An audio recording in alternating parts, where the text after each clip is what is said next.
Hello everyone, Lytro Storm here, and today we'll be picking up where we left off with What If Harry Became Spider-Man. We're going to be continuing Spider-Man 2, so if you haven't already seen the first 3 parts, they're linked in the description and comments section. And if you end up liking this video, please do consider subscribing, as I'm trying to hit 6,000 subscribers before the end of the year. As always, be sure to join my Discord and follow me on Twitter. Links in the description.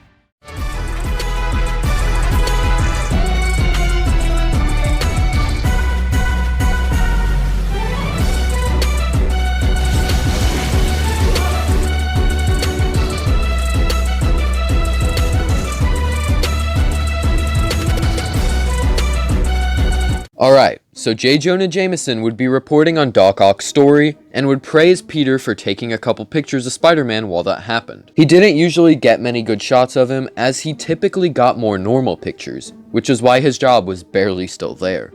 But with the praise, Peter may actually begin to move up a little bit more. Jonah would then tell him of his son's party thing, and Peter would want to go with MJ to take pictures and to have a good time. He would then go to the bank with Aunt May trying to get some extra money, but that's when Doc Ock would begin robbing said bank. However, Peter would not run off because he has to stay to protect Aunt May. A few minutes would pass without any action from Spider-Man until he finally arrives. He would then take on Ock, however it would go much better than it did for Peter in canon. Harry would be able to use his glider and dodge the money bags easier, as well as being able to hit Doc Ock with it and stuff like that.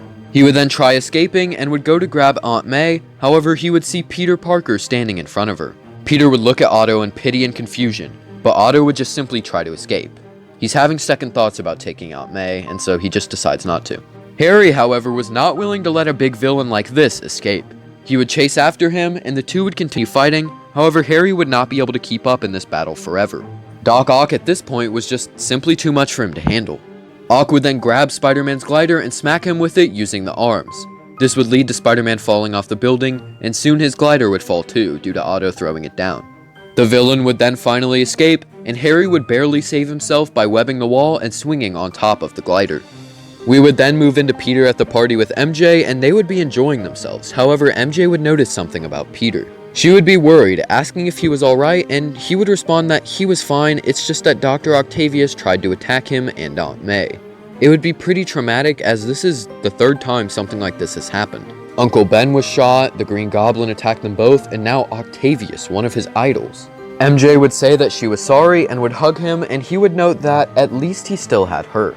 Just then, Harry would come walking in, smiling at Peter. He would talk to both he and MJ about the party, and they would tell him that they're glad they could see him again. Harry would respond, "Yeah, Oscorp's been taking up most of my time since everything happened." Peter would remark that he could always try taking a break sometimes, but Harry would say that he uses the extra time for other business. Mary Jane would then ask Peter to go get them something to drink, and he would do so. Now that they were alone, MJ would say that she was glad Harry came to her play, but he has to try and make more room for them. She hates seeing Peter and Harry not acting like they did before. They were best friends. And a big part of it is because of their separation. MJ would say that Peter needs him, and she needs him too. Peter would come back with the drinks, and she would tell him that she wanted to go over there, pointing somewhere else. He would tell her alright and would say that it was nice to see Harry again before then leaving with Mary Jane. Harry would have a confused and depressed look on his face, running his hands through his hair and looking around before heading toward the bar. He would ask for a drink and then begin taking sips. Peter, meanwhile, would just be trying to enjoy his time with MJ, dancing with her as they talk about Harry. He would go in for a kiss when he would hear someone yell his name. Jonah told him to get his camera out and begin taking pictures of his son, and so he would then have to stop and do so. Harry would look up, seeing MJ standing there awkwardly while Peter took pictures. He noted this before then putting his glass down and walking out. Upon doing so, he would begin to swing through the city and think about some things. He sat on top of a building and took off his mask. Harry would then begin talking to himself about everything that's been happening. He needs more time for his friends, for himself, but he just doesn't know how to find the balance.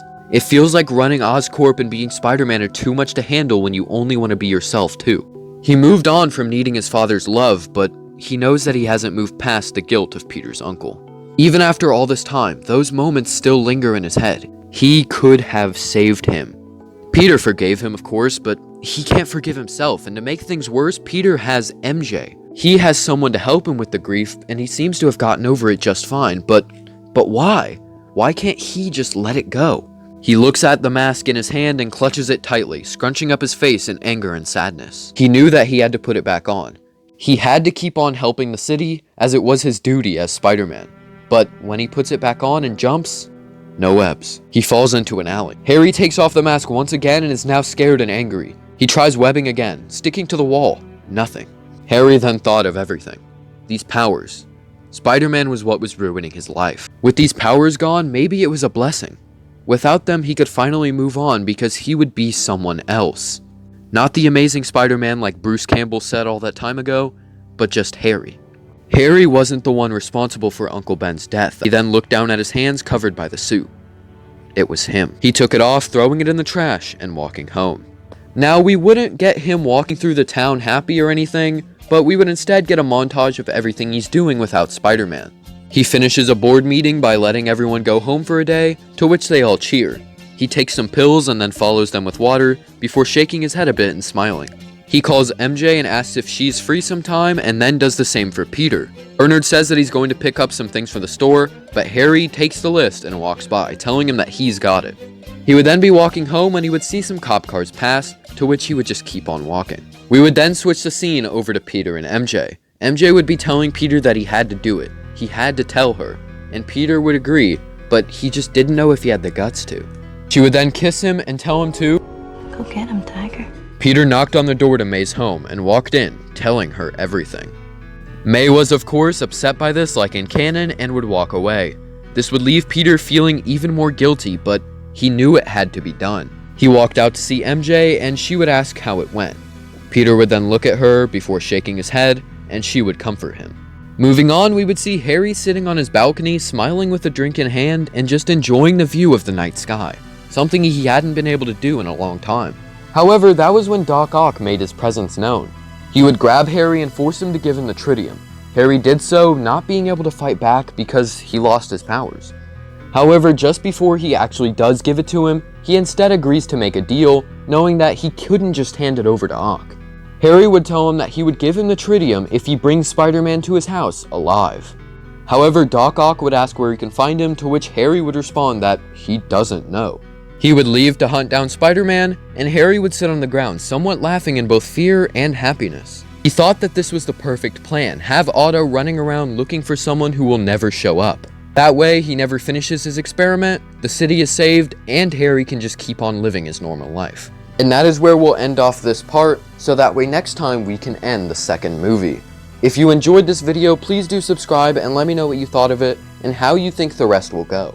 But as always, tell me if you liked this part, tell me what you think will happen next, comment your requests for future videos, and subscribe. Thank you for watching, have a great day.